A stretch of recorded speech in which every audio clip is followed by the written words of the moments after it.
We are delighted to welcome a wonderful speaker. He is a scientist, an author, a broadcaster, and he will take us through the Mediterranean. But ladies and gentlemen, it is my pleasure to introduce to the stage Professor Brian Ford. Thank you. It's very good of you to come. What I've put together, and this is going to make such terrible trouble for me with the wife, the head office said, and they said, you've been around the Med for so many years or so long, what about putting together a talk on what it's like to go around the Med and the kind of things that you might do if you pop ashore?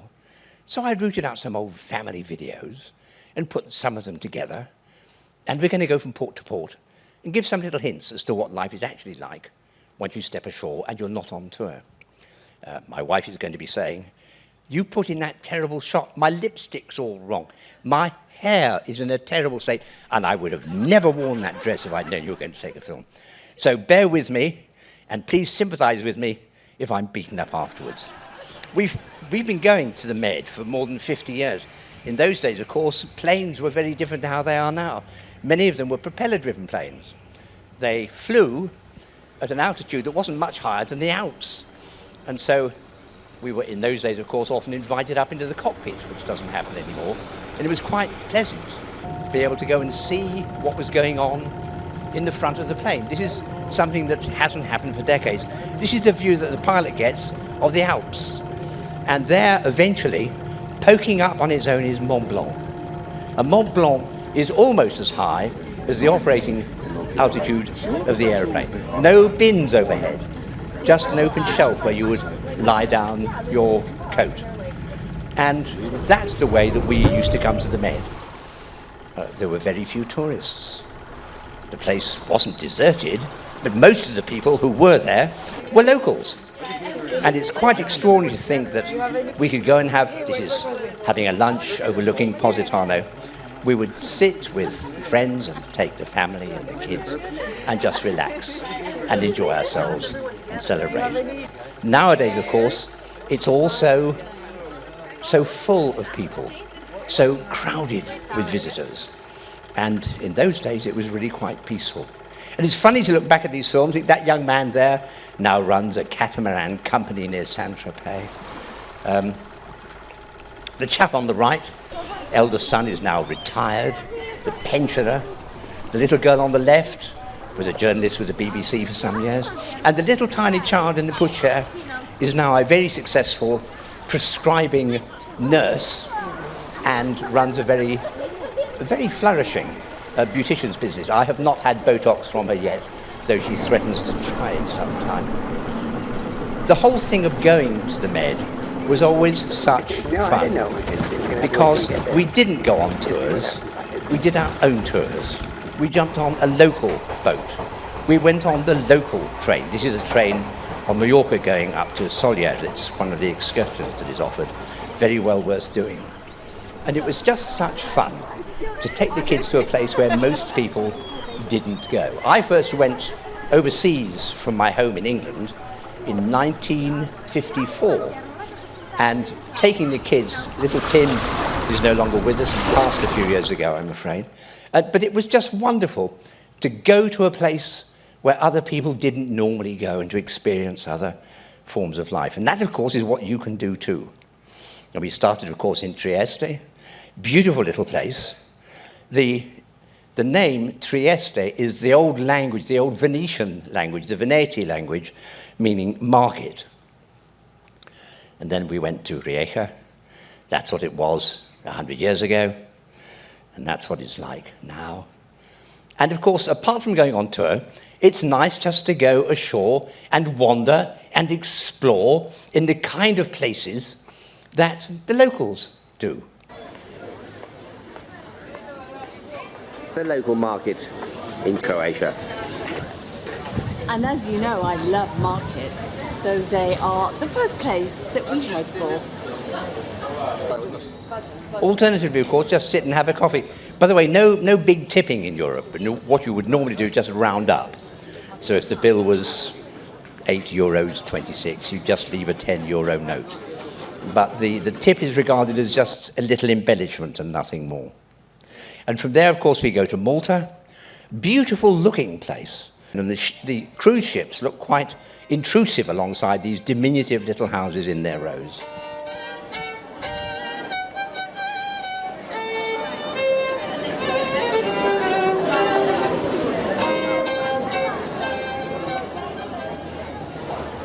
They never tell you this, of course, but most of the culture, the language here is Arabic, Muslim roots. You see it everywhere in Malta.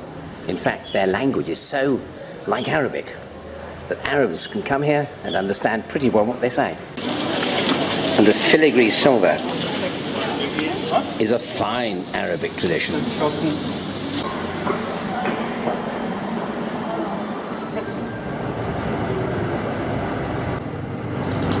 On the local bus.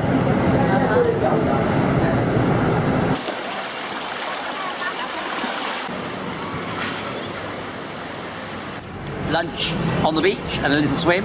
Yeah. And a marine pedicure for my child bride. It was lovely. And an ice cream. An ice cream. Cinnamon for me. And chocolate for me. That's the perfect way to end the day Yeah. in Valletta, Malta.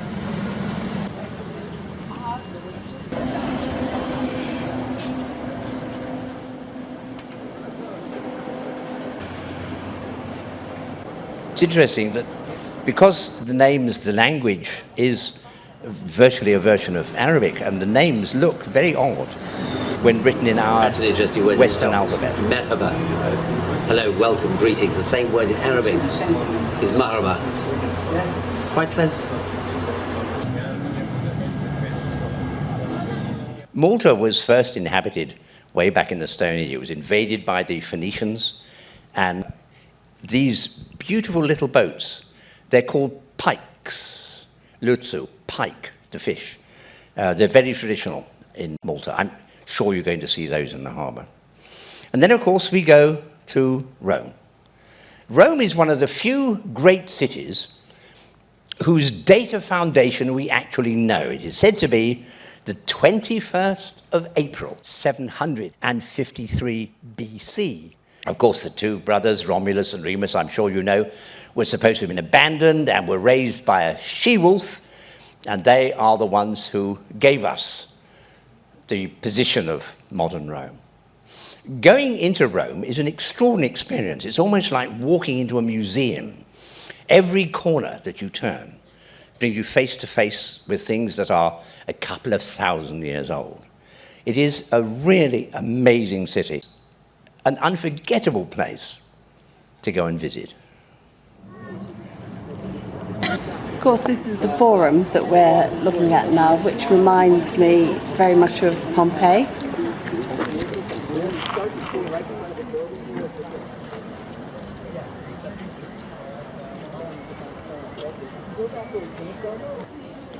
And the Arch of Titus.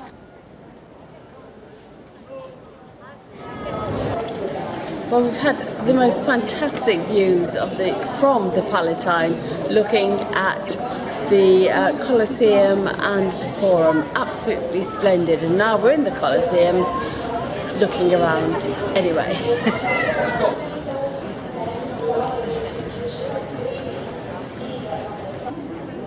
It really is unspeakably vast. There are other very big ones. I remember the very memorable example that they've got in Tunisia, which I saw in the 60s, which is 1 metre smaller than the Colosseum in Rome. I say memorable, the building itself is, though the name, unfortunately, isn't. Brian was telling me about he stayed at a hotel overlooking the Colosseum when he was giving a lecture many years ago. But what I want to say is, we're sitting here in Italy by the Colosseum. We're going to have a pizza, Italian pizza, and look at that for a glass of wine. Hey, now we're talking, baby. Ciao. Look at that, proper margarita. Oh, not the olive oil. Yummy.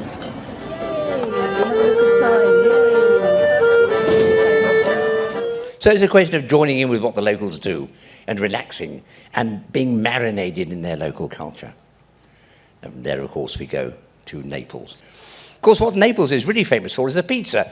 Go to the States, and Chicago will talk about their deep pan pizza, and New York invented the pizza. Of course they bloody well didn't. The pizza came from Naples, and if you talk to Neapolitan people, they will all tell you that they invented the pizza, but they didn't. Pizzas are thousands of years old. They're based on these recipes that the Arabs have produced for thousands and thousands of years. And the Arabs were a great influence in southern Italy for many centuries. And so these are the Arabic versions of pizza that they've been making since time immemorial. Now, what's really interesting is the margherita pizza. In 1889, Princess Margherita came to Italy. Italy was only formed in the 1880s. When I was born, I was nursed by people who themselves had been born before Italy existed. Italy is not as old as you think. And she came and she said she'd been given all these grand banquets. And she said, I would like to have a taste of the kind of food the locals eat. And so they prepared for her a special version of their pizza. And it had red tomatoes, it had white mozzarella, and it had green basil, the colors of the new Italian flag. And that's why a margherita pizza always must contain those ingredients and nothing else. The Italians don't cook with garlic, by the way, isn't that extraordinary? But that's where the margherita pizza came from. And of course, the Neapolitans ever since have said, well, that began in Naples, so that's when the pizza began. But no. Pizzas in a different form have gone back for thousands and thousands of years. But that's the story of the margherita. And it's still, to this day, the most popular pizza of them all. And then, of course, we go to Livorno, and you can travel there for Pisa. Pisa is only 12 miles away. The Leaning Tower did lean just over 5 degrees a decade or two ago, and was actually on the point of collapse. The tower was leaning when it was being built. It never had a proper set of foundations. But the engineers got to work and managed to reduce it down to 4 and now to 3.9 degrees. So it still leans plenty, but it's not going to fall over. The population of Pisa, about 90,000 people. You can also go to Florence, which is about 75 miles away. Florence has more than 250,000 people, but it is so remarkably unaltered and undamaged.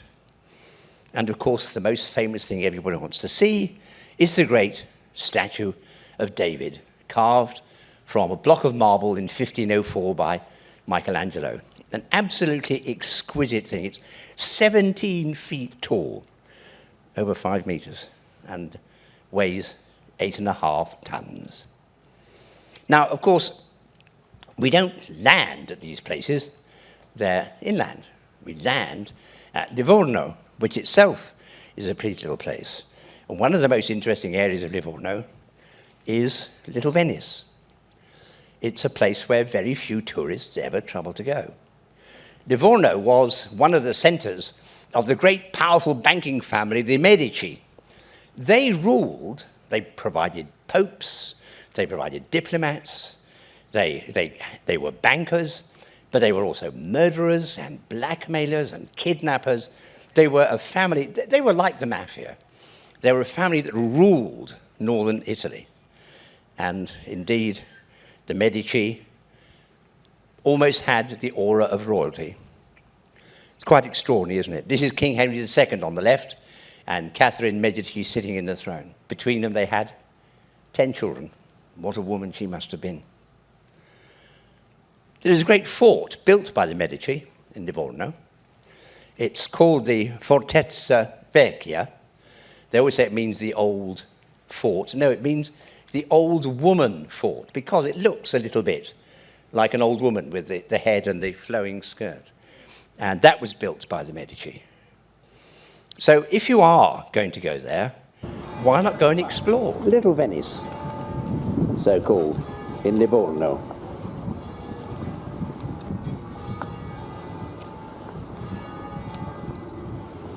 And that's the old-fashioned way of getting an ambulance in when you live near water. That is, I must say, just like Venice, isn't it? Yeah. One hesitates even to speculate about the age of that door. What memories that could reveal. It's very beautiful because it has the old ceiling, you know.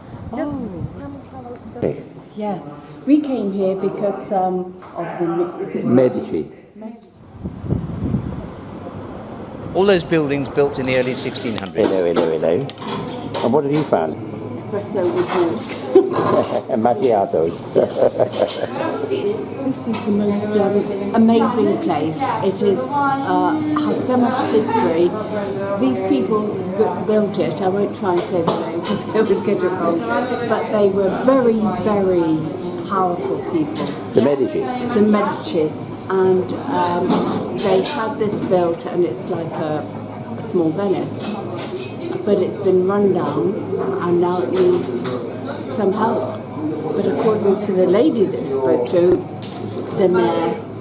The thing is that you come to Livorno to go to Pisa or Florence. But as Danny says, what you need is to come to Livorno for Livorno. And this little Venice would indeed be a tourist magnet if it was redeveloped and tidied up a bit. Bit of love. That little cafe that you found, the local cafe, Yeah. the macchiato was €1.10 for each person. Wow. A quid. Amazing. We haven't had coffee for a quid outside the house for quite a long time.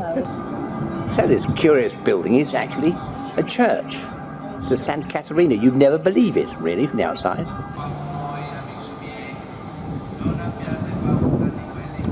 Non abbiate paura, valete più di molti passeri. Parola del Signore. In questo ritornello noi dichiariamo che in Dio abbiamo il nostro rifugio. Dichiariamo a Dio. Perché a differenza degli umani, Dio ci può. If you look up there, you can see that there was a huge window, and then they've done several levels, 3 levels actually, of blocking it up. And that's all that remains of the original render. It really didn't look much, but being here, it's incredible. And the buildings are so old, and they need love. They need somebody to do something with it. But the history is still there, just vibrating away. And from there we go to Civitavecchia. Here is Civitavecchia. This is population of about 58,000. And this is the fort of Michelangelo. The walls in some places are more than 20 feet thick.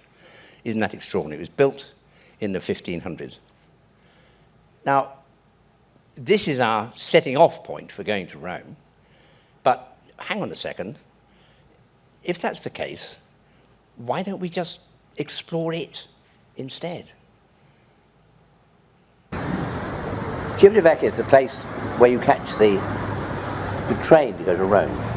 And everybody regards it as the gateway to Rome. And when we've been in the past, Jenny sometimes said, you know, one day we won't go to Rome, we'll stay and just explore the town because we know so little about it. So today, because we're leaving at 3, we have done. And it's an extraordinary little place. Amalfi and Positano have become like a sort of a Disney shroud of what it once was, which is a shame. I mean, it's all still there in original, but it's just been spoiled by too many people, I'm afraid. Thank you, Kardashians. You see modern buildings with medieval fortifications built into them. bearing in mind the tens of thousands, hundreds of thousands of tourists who pour through this town every year, you do wonder why they didn't develop it more for the tourists. There's a lot of potential here. Perhaps they knew what they stood to lose if they did develop, and they knew what the others had already lost.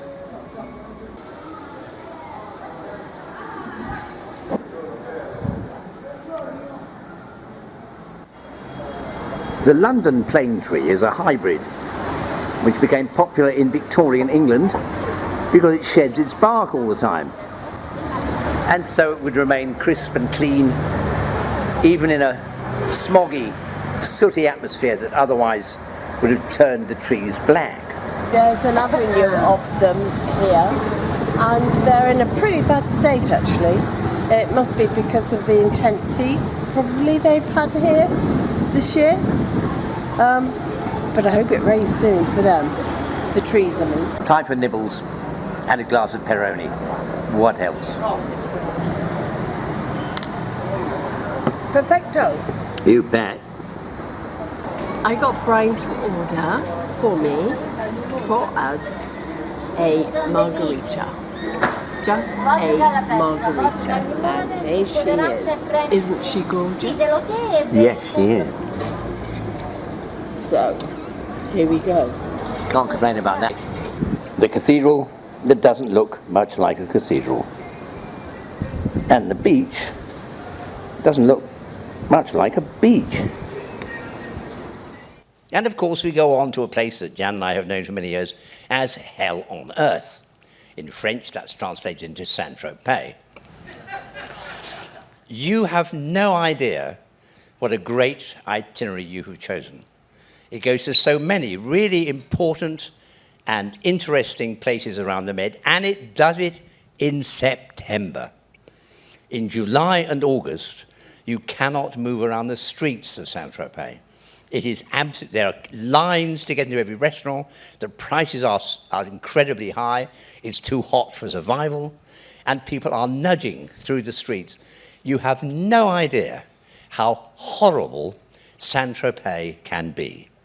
But in September, it's shoulder season. And it gets to be much nicer.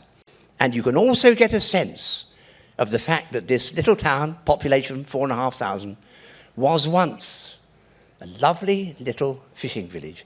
Until the 1960s, when the personalities and film stars began to make it fashionable, and it filled up with packed streets filled with visitors.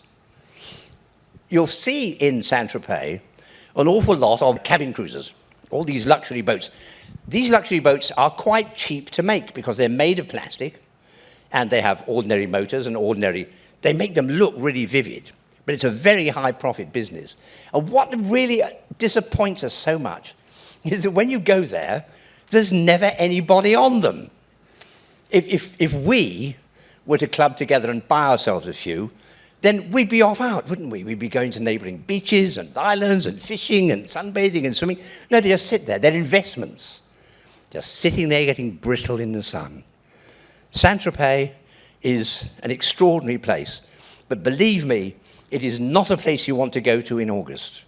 September is just perfect. You chose well. Moored in the Gulf of Saint-Tropez.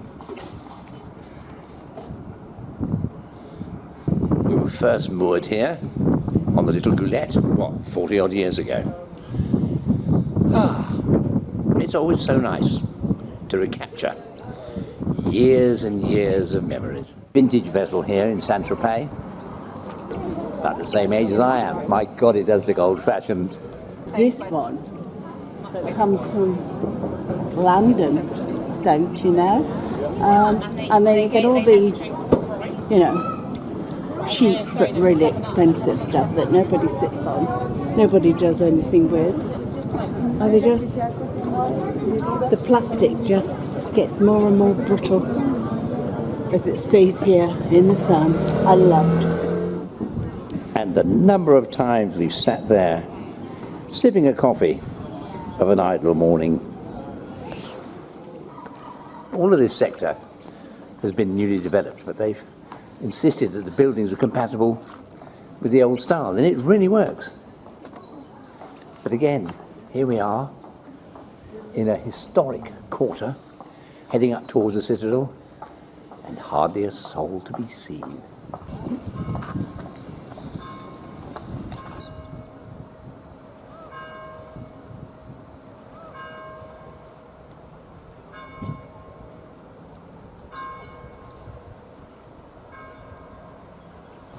What a lovely place to sit.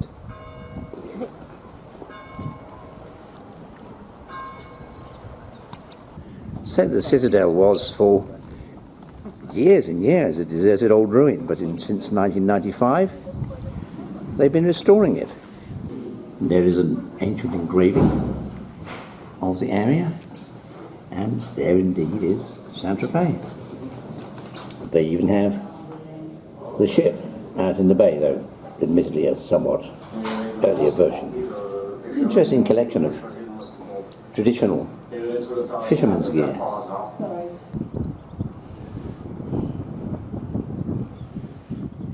Absolutely wonderful view. Get out of the town and just have a stroll.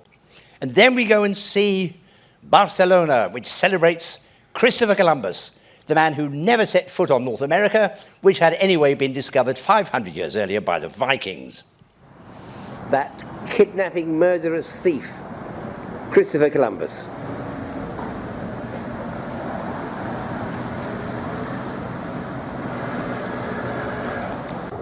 We're going to take the tube. Undergrounds are exciting.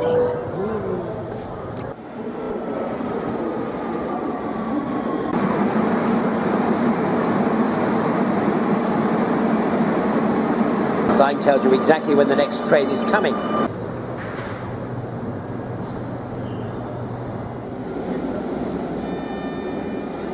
That's very clever. The next station flashes on the map. So you always know where you are.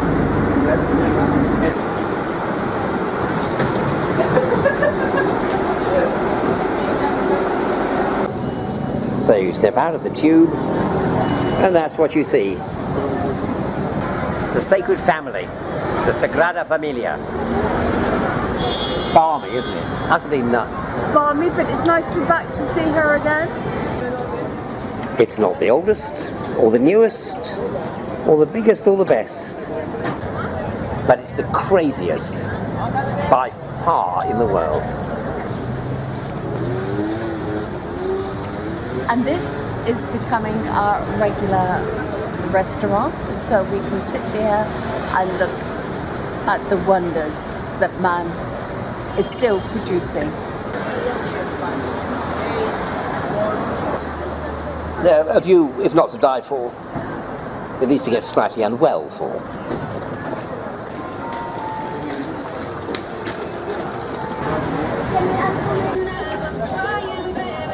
I do love a market. And when it's a market that sells you a beer,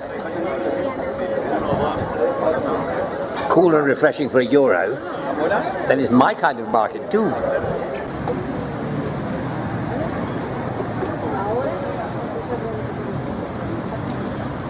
What an extremely gorgeous full day we've had. And we're now sitting in the lake sunshine, enjoying a cup of coffee.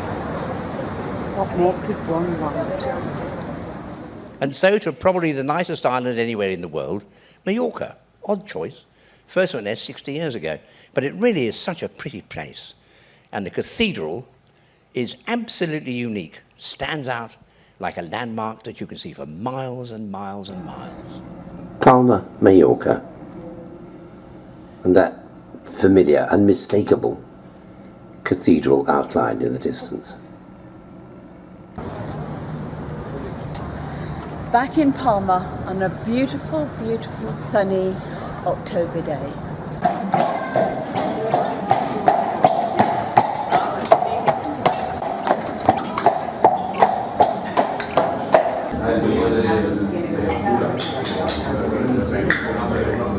When we used to come, all the signs were in English and German, but now they're all in Catalan.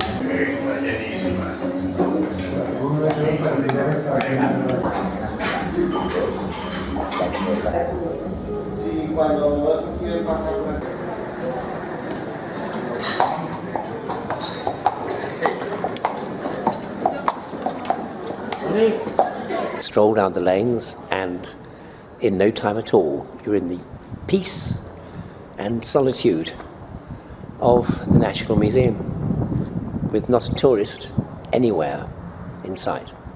Well, two. Amazing to think that there's a Mallorcan School of Art. You wouldn't really think that Mallorca would have its own artistic following, would you? No, we wouldn't. But good on them. There's never been any shortage of Catalan art. Well, start with Salvador Dali and work on from there. But a small island like Mallorca has had a tremendous artistic heritage. Now that is a surprise. Ceramic tiles, of course, have always been a great Moorish tradition. But this from the early 1900s shows how it's been transmuted into a contemporaneous art form of immense beauty. What an idyllic day. Absolutely.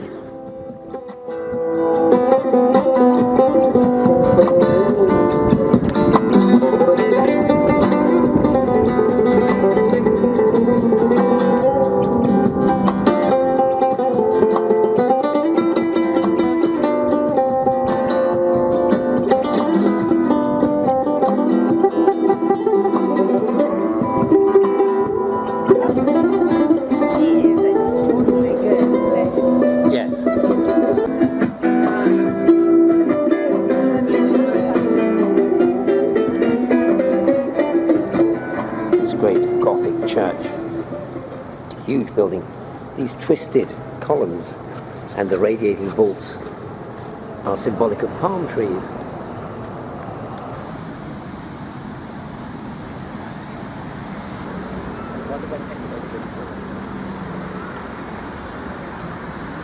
See, this does look like a major international train concourse. This is the new interchange, the terminus. In Palma. I mean, Palma's such a small place, and it has this massive underground train, U-Bahn, bus interconnecting service. Amazing. No, we'll stop for a snack. So what do you think of Palma now, Jenny? It's not the same as it was. No, it's not the way that it was. It's buzzing, full of traffic, but very little fish and chips and all those. It's maintaining its dignity. Just a lot of people. And loads of traffic. Loads of traffic. There's 4 lanes of traffic going both ways up there by the station. It's like Frankfurt. Nice lunch snack. Croquettes, gorgeous olives, delicious bread, and the most intensely garlicky mayo I've ever had in my life. Lovely.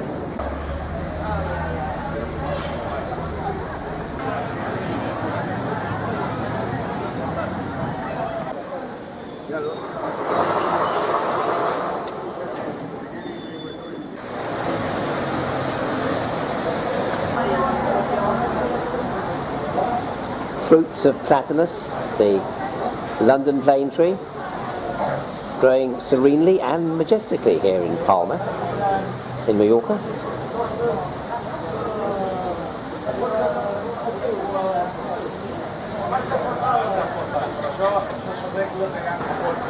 Acer pseudoplatanus. I don't know what the pseudo comes from. Nothing pseudo about those trees.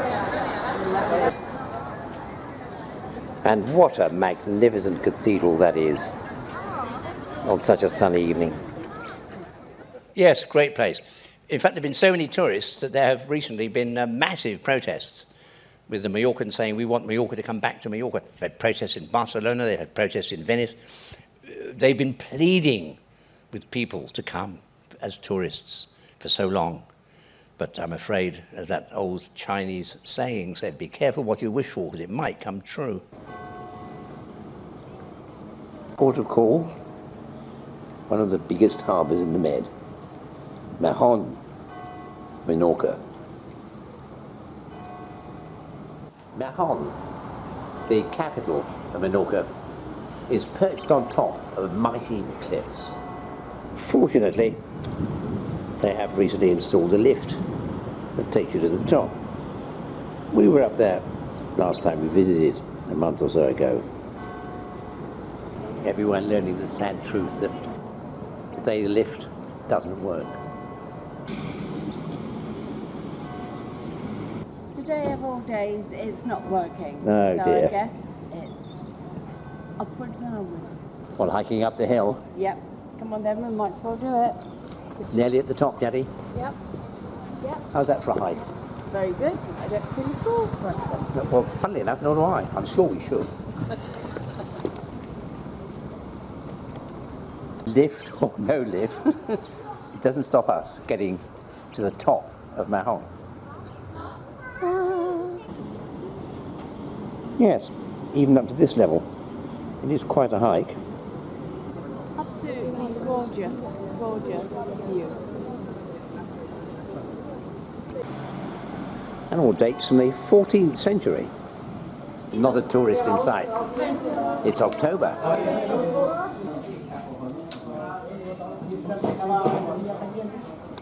Yeah, it's a very pretty little port. I'm sure you will greatly enjoy it. Menorca, the entire island, has a population of about 97,000. It's a small island, about 30 miles long and about 10 miles broad. It's a lovely, lovely little island. And so to Malaga. And Malaga is one of the several cities in Spain where bullfights still take place. The season ended at the end of August, so you can't buy any tickets. But you will find in the middle of Malaga their great bullfighting ring. Bullfighting remains extremely popular. Of course, when you look at the design, you think, well, that looks vaguely familiar, doesn't it? And it is, of course, in spite of what other people say, it is a Colosseum. It's an old Roman amphitheatre. They've simply, as the centuries have gone by, they've kept the tradition going. And they don't kill people anymore, just animals. We have more modern ones, of course. This is the MetLife in New Jersey, where not even people are killed very often.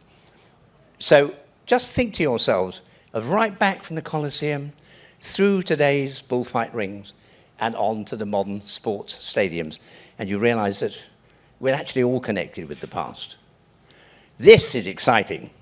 This is the Arabic fortress just outside the city, built on top of a Roman amphitheatre. You can stand at the bottom of that amphitheatre and sit someone at the top, and you can talk quite normally and you will hear every word. The Arabic architecture is really quite extraordinary. And then we go on to a place, an area named by the Arabs, the Algarve, in Portugal, to Portimao.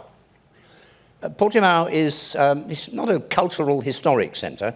It's basically built entirely for tourism, and the beaches are quite spectacular. And we then exit the Med, and we sail past the Rock of Gibraltar. Gibraltar, named after Jabal Tariq, who is the Arab who conquered it in 711 AD. We, of course, will be passing at night time, and that's the kind of view that you will get on the starboard side. It's one of the pillars of Hercules that opened the Med to the traveling world. Of course, the Spanish always say, we want it back.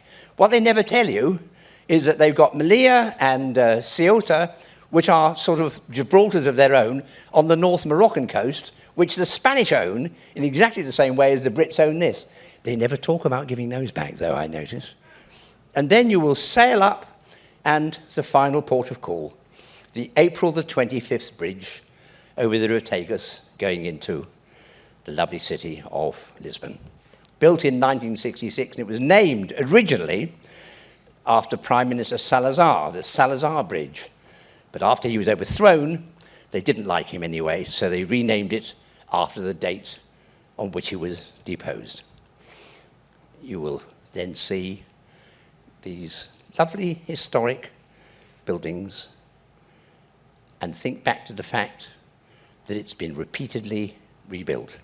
There was a massive earthquake in 1531 and another huge one in 1755, which completely destroyed the town.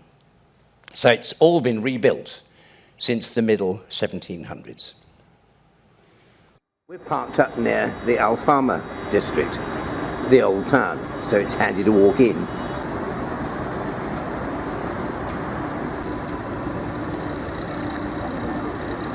The castle of St. George that we know well is perched up above us.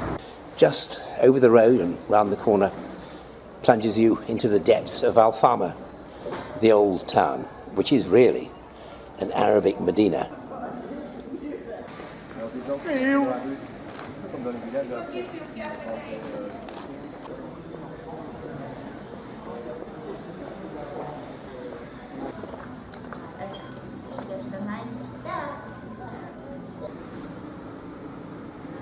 All these tiny shops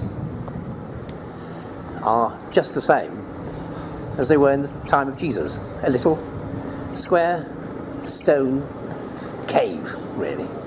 What they sell is slightly different, but the way the shop works hasn't changed for thousands of years.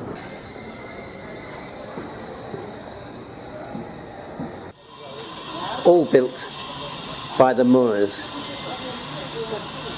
who brought us their Naranyas as well.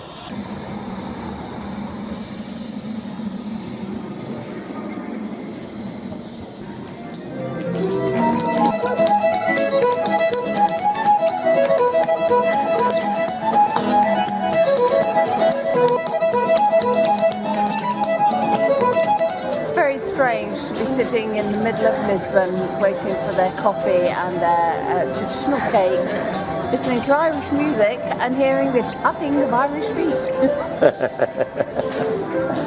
Let us all together, okay? Thank you. That's very kind of you.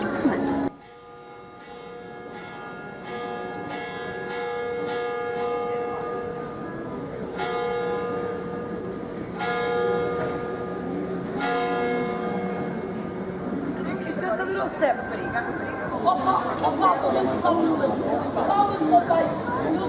A shop purely specialising in hats. Something we really miss in our country is shops that used to specialise. You know, if you wanted a handbag, you'd go to a handbag shop. And like here, a hat shop. But of course, we don't have it anymore. 2 glasses of rosé and what remains of the bread and olives. I could live on olives and bread. Really? Yeah. But mostly gone now.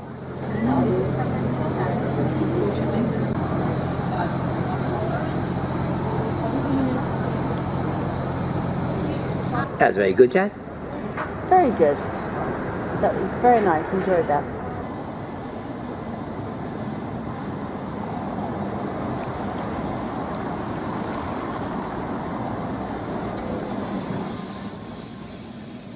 Oh, the trams are everywhere. Alfama is Arabic for old town. And of course, while you're there, you must try and pick up one of their famous custard tarts. Javi, take your pick. Do you want the? I'll take that one because it's a bit low. I'll have half. Towering above the city is the mighty edifice, the Castle of St. George. Way, way up above the busy streets. And which Jan helpfully suggests we might possibly ascend again today. Well, we've so far hiked all the way up from there. Must be bloody mad. Crazy. I love the idea that they put pictures of people that were here before and have passed over and celebrate the fact that they were here. Don Quixote and Senor Carlos, 2009. How lovely.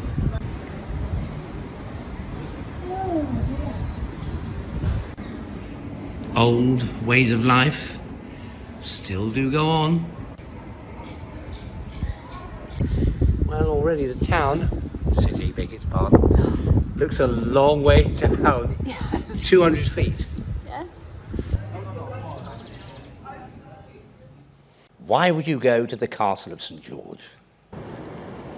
This is the castle of their patron saint, St. George, who was a patron saint out here, just as he was in England. He was everywhere, wasn't he? He was. I don't know whether he did dragons in Portugal. Perhaps he only did dragons in England. Well, he must have done them well, because there's absolutely no dragons left now. And that's why you go, for the view. That couple of 100 feet that you've ascended allows you to look out across this magnificent vista and to just digest the final port on this wonderful itinerary. The population of Portugal is only 10 million people. And yet it was the Portuguese who started the entire era of exploration in the year 1318, when they first went to the Canary Islands and occupied them, and then they mapped the coast of Africa. They were the first ever to do it. We always think of the great English explorers, but it was the Portuguese who began it. And of course, the Portuguese language is still spoken. It's the language of Brazil, also in Africa, in East Timor, and even in Macau, one of the Chinese islands next to Hong Kong. So, as your cruise ends, get the chance, if you can, to go up and look at that spectacular view. Think back to the adventures you've had, the places you've been, the cultures you've absorbed, and the facts that have altered the way you look at life. And I hope you will bear with me in my having shown you these informal little bits of video. They were never expected to be shown to an audience. I have never given this talk before, and I shall never give it again. It was put together, ladies and gentlemen, purely for you. And if it's in any way at all helped you to lick your lips with eager anticipation for where we're going, then Jan and I will be very happy. Meanwhile, thanks a lot for coming today, and I'll see you in a couple of days' time.